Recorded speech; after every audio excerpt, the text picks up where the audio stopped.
कहते हैं किस्मत का लिखा कोई मिटा नहीं सकता, मगर क्या हो अगर आपको पता हो कि आपकी कहानी का आखिरी पन्ना पहले ही लिखा जा चुका है, कि किस्मत के पन्नों पर मौत की स्याही पहले ही फैल चुकी थी, मगर उसने हर बिखरे लम्हे में एक नई जिंदगी चुनी थी।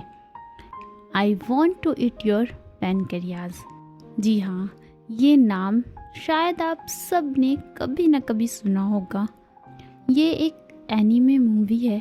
अगर मुझसे पूछो तो ये सिर्फ एक एनीमे नहीं है, बल्कि ये कुछ घंटों में लिपटी वो दर्दनाक एहसास है, वो दर्दनाक सबक है जो आपको सिखाता है कि मौत से डरना नहीं है, बल्कि ज़िंदगी के हर पल को मज़े से जीना है। इसलिए इसे सिर्फ एनीमे कहना इस पर जचता नहीं है, क्योंकि एक एनीमे वो एहसास देती है जो आप किसी और सीरीज़ या बॉलीवुड मूवी, हॉलीवुड मूवी, चाहे कोई सी भी मूवी देख लो, पर एनीमे वाली फीलिंग्स, दर्द, सबक किसी में नहीं मिलता। एक ऐसा मंजर जहाँ एक तरफ खामोशी का समंदर था और दूसरी तरफ मौत की आहट। एक लड़का जो खुद में गुम था और एक लड़की जिसकी हर मुस्कुराहट एक अलविदा कह रही थी। इनके दरमियान वो सिलसिला शुरू हुआ जिसका कोई नाम नहीं था। ये कोई आम इश्क नहीं, बल्कि उस दर्द की दास्तां है जो सिर्फ खामोशी के सन्नाटे में सुनाई देती है।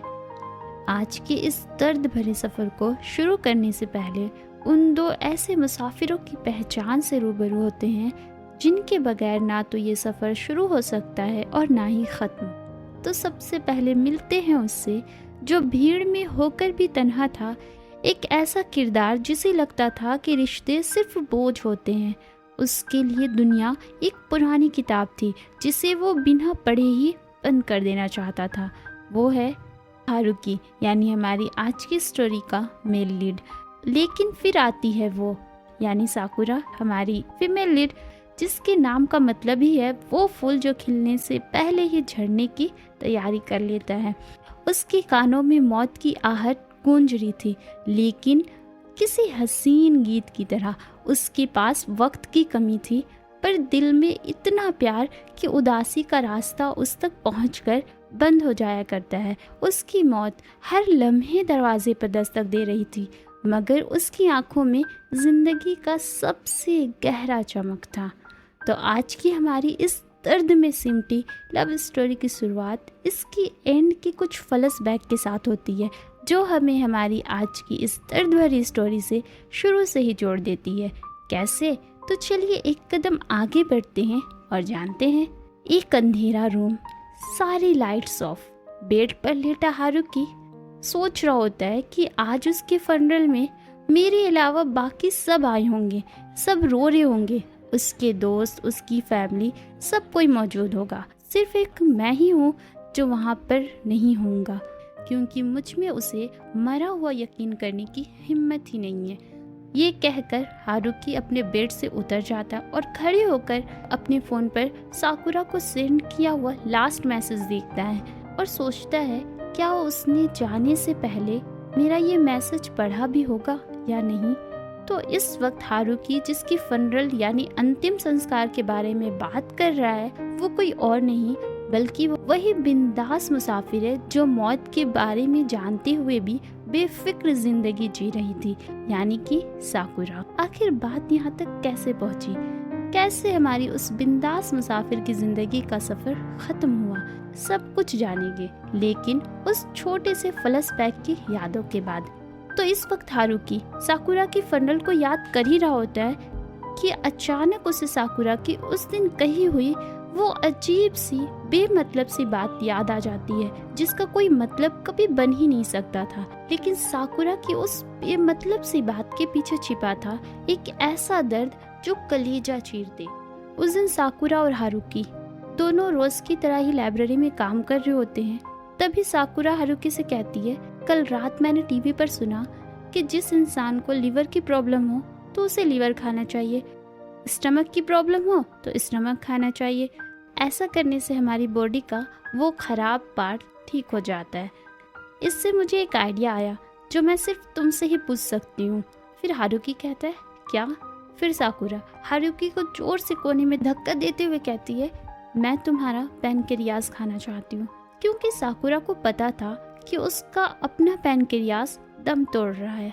वो चाहती थी कि उसका एक हिस्सा हारुकी के अंदर हमेशा के लिए बस जाए। वो दिखाती तो थी कि वो मरने से डरती नहीं है, पर हकीकत तो ये था कि वो भी मरना नहीं चाहती थी। वो हारुकी के जरिए ही सही जिंदा रहना चाहती थी। बस यही साकुरा के कहे गए वो वर्ड्स थे जो सिमट कर बनता है हमारी आज की इस दर्द भरी स्टोरी का टाइटल, यानी I want to eat your pancreas. मैं तुम्हारा पैनक्रियास खाना चाहती हूँ, यानी मैं तुम में ज़िंदा रहना चाहती हूँ। अब यहाँ पर होता है हारुकी के फ्लैशबैक का एंड और होती है यहाँ से असली सफ़र की शुरुआत। एक आम सा दिन था। हारुकी अपने कुछ दिन पहले हुए अपेंड के ऑपरेशन के मैटर को लेकर डॉक्टर से मिलने हॉस्पिटल आता है।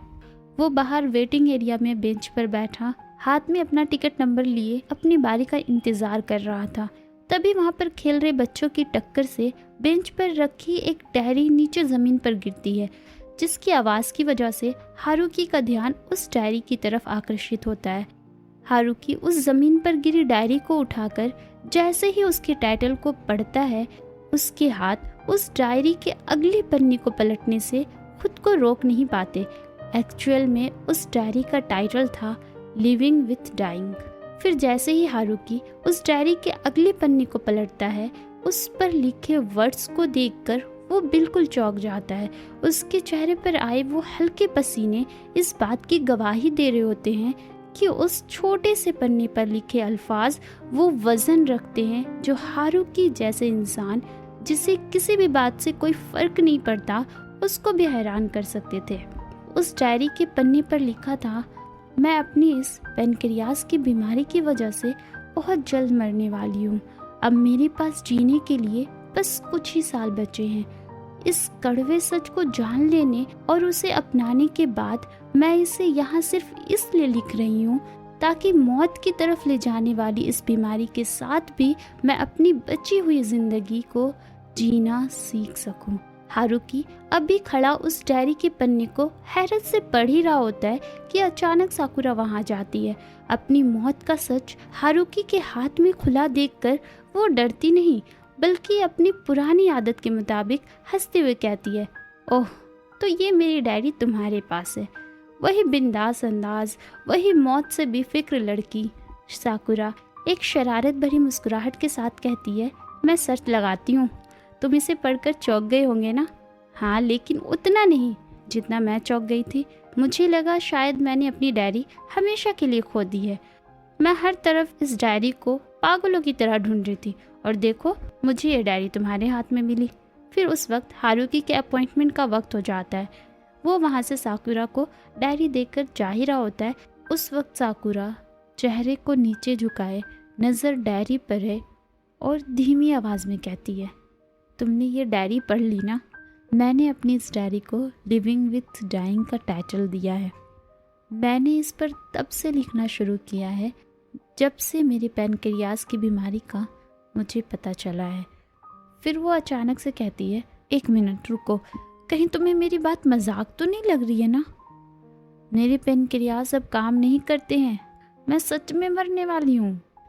फिर हारुकी वो साकुरा की बातों पर कुछ खास ध्यान नहीं देता, बस इतना ही कहता है, अच्छा ये तो बहुत बुरी बात है। हारुकी के मुंह से यह जवाब सुनकर साकुरा हैरान हो जाती है और चीखती हुई कहती है, हैं? बस इतना ही कहना है तुम्हें? अगर तुम्हारे अलावा कोई और ये बात सुनता तो बिल्कुल दंग रह जाता। मुझे स्पेशल फील करा था किसी शायर की तरह कुछ अच्छे वर्ड्स बोलकर, लेकिन तुम तो चौके तक नहीं। इस पर हारुकी कहता है, सॉरी। फिर साकुरा जोर जोर से हंसने लगती है और कहती है, तुम सच में इंसान हो भी कि नहीं? फिर हारुकी चुपचाप बिना कुछ कहे वहाँ से चला जाता है। यही वो मोड़ था जहाँ से इन दो अलग दुनिया के मुसाफिरों का सफ़र शुरू हुआ। एक तरफ है हारुकी, जिसे ना तो मौत की बात से फ़र्क और ना ही खुल के जीने से मतलब, और एक तरफ साकुरा जो मौत के साए में खड़ी है फिर भी जिंदगी को खुलकर जीना चाहती है। फिर सीन शिफ्ट होता है और हम देखते हैं हारुकी जो अपने घर जा रहा होता है। तभी उसकी नज़र साकुरा पर पड़ती है जो रोड के किनारे पर खड़ी थी। उसी वक्त साकुरा की भी नज़र हारुकी पर पड़ती है और वो हारुकी को आता देख वहीं दूर खड़ी जोर से चिल्लाते हुए कहती है, क्या इत्तेफाक है ना, हम फिर मिल गए। हालांकि साकुरा को इस तरह रास्ते के किनारे पर खड़े देखकर लग रहा होता है कि वो रास्ते पर खड़ी हारुकी के गुजरने का ही इंतजार कर रही थी, लेकिन हारुकी के सामने वो इस मुलाकात को सिर्फ एक इत्तेफाक बताती है। फिर हारुकी अपना रास्ता बदलते हुए, सॉरी पर मैं तुम्हारे इन इत्तेफाक जैसे चक्करों में नहीं पड़ना चाहता। हारुकी अपने आप में ये कहकर दूसरे रास्ते की तरफ निकल लेता है, लेकिन साकुरा अब वो उसका हर मोड़ पर पीछा करती है। साकुरा की इस लहराती हुई अदा को देखकर लग रहा होता है कि मानो उसे हारुकी जैसे इंसान की ना जाने कब से तलाश थी। फिर साकुरा हारुकी के पीछे चलते चलते कहती है, हम एक ही क्लास में हैं, फिर भी आज हम पहली बार बात कर रहे हैं। और हाँ, तुम उस दिन हॉस्पिटल क्यों गए थे? वो लगातार सारे सवालात हारुकी से पूछती है, पर हारुकी वो उसकी हर बात को इग्नोर करके अपने रास्ते पर सीधा चल रहा होता है। जब साकुरा के सवालात उसे ज़्यादा लगने लगते हैं, इस पर हारुकी जवाब देते हुए कहता है, सॉरी पर मैं ट्रेन के लिए लेट हो रहा हूँ, गुड बाय। फिर साकुरा कहती है, अच्छा ठीक है, बस जाते जाते इतना तो प्रॉमिस करते जाओ कि तुम मेरा सीक्रेट यानी मेरी बीमारी के बारे में किसी को नहीं कहोगे, क्योंकि तुम्हारे और मेरे अलावा इस बात को अभी तक कोई नहीं जानता है और मैं ये बात किसी को बताकर परेशान नहीं करना चाहती। तो कहो, ये हम दोनों का एक छोटा सा राज रहेगा ना, किसी को तो नहीं कहोगे ना? इस पर हारुकी जवाब देते हुए कहता है, ठीक है मैं प्रॉमिस करता हूँ, वैसे भी मेरा कोई दोस्त ही नहीं है तो मैं किससे कहूँगा। यह सुनकर साकुरा हैरत के साथ कहती है, क्या तुम्हारा कोई दोस्त नहीं है? अगर तुम चाहो तो मैं अपनी मौत तक तुम्हारी दोस्त बन सकती हूँ। हारुकी उसे मना कर देता है, कहता है नहीं, मैं जैसा हूँ वैसा ठीक हूँ। फिर साकुरा गुड बाय बोलकर वहाँ से चली जाती है। उसके बाद से हारुकी ये डिसाइड कर लेता है कि अब वो उससे कभी भी बात नहीं करेगा। लेकिन इतनी आसानी से हारुकी को साकुरा अकेला कैसे छोड़ सकती थी? फिर सीन शिफ्ट होता है। किस्मत ने इन दोनों को फिर से एक ही मोड़ पर लाकर खड़ा कर दिया। स्कूल की लाइब्रेरी में साकुरा ने जानबूझकर लाइब्रेरी कमेटी ज्वाइन कर ली थी, क्योंकि उसे पता था कि हारुकी वहीं घंटों किताबों के बीच अकेला वक्त बिताता है। अब हारुकी चाह कर भी उसे अनदेखा नहीं कर सकता था, क्योंकि अब उन दोनों को मिलकर लाइब्रेरी की किताबों को अरेंज करने का काम करना था। फिर एक दिन साकुरा को इस काम पर बोर होता देख हारुकी साकुरा से पूछता है, क्या तुम्हें बुक्स पसंद भी है? इस पर साकुरा कहती है, कुछ खास नहीं। फिर हारुकी कहता है, तो अब ये मत कहना कि तुम अपनी बची हुई ये छोटी सी जिंदगी यहाँ इस लाइब्रेरी में बिताने वाली हो। फिर साकुरा कहती है, क्यों, इसमें दिक्कत क्या है? फिर हारुकी कहता है, नहीं कुछ नहीं, बस यूं ही। फिर साकुरा कहती है, अच्छा तो तुम ही बताओ कि मुझे क्या करना चाहिए?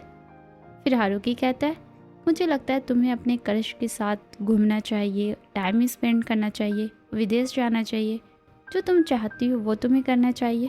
फिर साकुरा कहती है, वैसे तुम्हारे भी तो कुछ प्लान्स होंगे ना, जो तुम मरने से पहले करना चाहते होंगे। फिर हारुकी कहता है, हाँ है कुछ चीज़ें जो मैं करना चाहता हूँ। फिर साकुरा जिंदगी का सबसे बड़ा सच समझाते हुए कहती है, तो तुम वो चीज़ें क्यों नहीं कर रहे हो? तुम्हें भी तो नहीं पता है कि तुम्हारी मौत कब आ जाए, और ये बात तो इस दुनिया में किसी को नहीं पता कि वो कब मरने वाला है। इसलिए मुझे इन आम सी चीज़ों में भी उतना ही मज़ा आता है जितना किसी खास प्लान में। फिर साकुरा अपनी डायरी दिखाते हुए कहती है, वैसे मैंने अपने सारे प्लान्स इसमें नोट कर रखे हैं, जो भी मैं मरने से पहले करना चाहती हूँ। और हाँ, मेरे हर प्लान को पूरा करने में तुम मेरे पार्टनर बनने वाले हो। हारुकी चौंक कर कहता है, क्या, मैंने ये कब कहा? फिर हारुकी थोड़ा मना करता है, आनाकानी करता है, पर जब बात हमारी साकुरा की हो तो हारुकी बेचारा कैसे बच सकता था। साकुरा उसे उसी की कही बात में फंसाते हुए कहती है, अभी तो तुम कह रहे थे ना कि अपनी मन की चीज़ें करो जो तुम करना चाहती हो, तो ये भी उन्हीं में से एक है कि तुम मेरे हर फन में मेरे पार्टनर बनोगे, तो तैयार हो जाओ। हारुकी साकुरा की बात से मजबूर होकर आखिर में मान ही जाता है। वो फिर मना नहीं कर पाता। और फिर यही वो मोमेंट है जहाँ से शुरू होती है हमारे इन दोनों मुसाफिरों के सफ़र के आखिरी पड़ाव की शुरुआत, जहाँ से दोनों की ज़िंदगी पूरी तरह बदलने वाली है। हारुकी, जो अभी पास खड़ी साकुरा की बात को इग्नोर किए जा रहा है, जिसे उसकी हर बात बोर कर रही है, वो पागल लड़का अपनी पलटने वाली किस्मत से अनजान।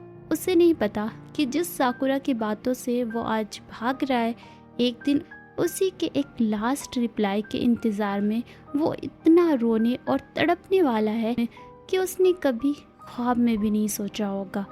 और दूसरी तरफ हमारी साकुरा, जिसे लगता है कि उसकी मौत उसे पहले ही आगाह कर चुकी, कि उसकी मौत उसके पैनक्रियाज की बीमारी की वजह से होगी, पर उसे क्या पता कि उसके साथ एक कभी ना सोचे जाने वाला खौफनाक हादसा होने वाला है। ये दर्द भरी लव स्टोरी हम पूरी करेंगे अगले पार्ट में।